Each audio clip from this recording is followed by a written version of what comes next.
cachorro aqui, vocês sabem que a gente tem 2 aqui em casa, né? Aí, a Margot e a Nutella.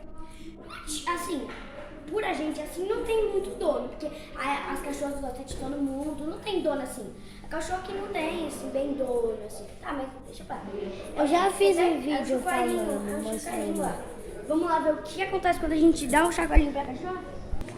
Não puder não. Olha que eu tenho, olha que eu tenho.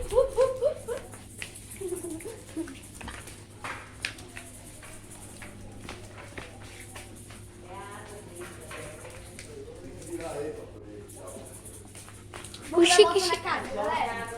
Vamos dar a volta. Veio um marimbondo no meu rosto aqui. Meu Deus. Mas eu tô de boa. Ó, a cão, ó. Né, galera, que eu já fiz um vídeo brincando pula-pula com a Nutella, brincando na piscina com a Margot, né? Então esse foi o vídeo, valeu, tchau.